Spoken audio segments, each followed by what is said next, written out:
इतिहास में कई धर्मों के बारे में पढ़ा होगा, लेकिन आज जिस धर्म के बारे में आप पढ़ने वाले हैं वो बाकी सबसे बिल्कुल अलग है। एक ऐसा धर्म जहां अहिंसा सिर्फ एक नियम नहीं बल्कि सांस लेने जितनी जरूरी मानी जाती है। जहां साधु चलने से पहले जमीन बुहारते हैं ताकि एक भी छोटा जीव मर न जाए। जहां सत्य, संयम और आत्मनियंत्रण इतने मजबूत हैं कि राजा भी इनके सामने झुक जाते थे। जी हां, आज हम बात करने वाले हैं जैन धर्म की।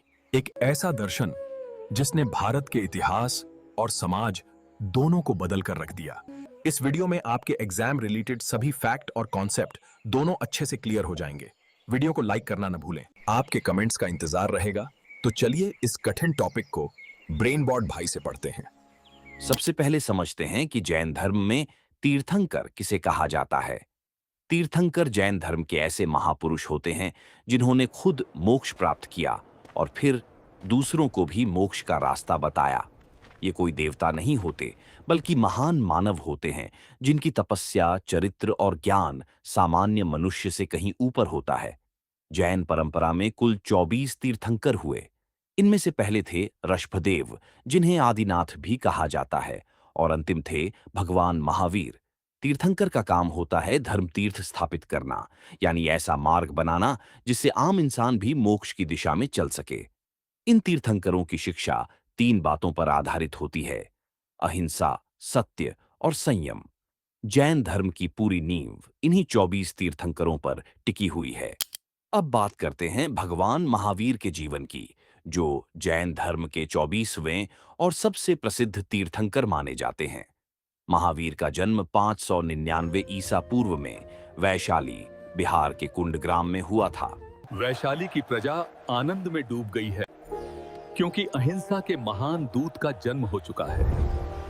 उनके पिता का नाम सिद्धार्थ था, जो लिच्छवी गणराज्य के एक क्षत्रिय प्रमुख थे, और माता का नाम त्रिशला था, जिन्हें जैन परंपरा में अत्यंत पवित्र माना जाता है। जन्म के समय उनका नाम रखा गया था वर्धमान। बचपन से ही उनमें अत्यंत साहस और संयम देखा जाता था। कहा जाता है कि जब वे छोटे थे तभी एक बार उन्होंने एक उग्र जीव को अपने साहस से शांत किया था।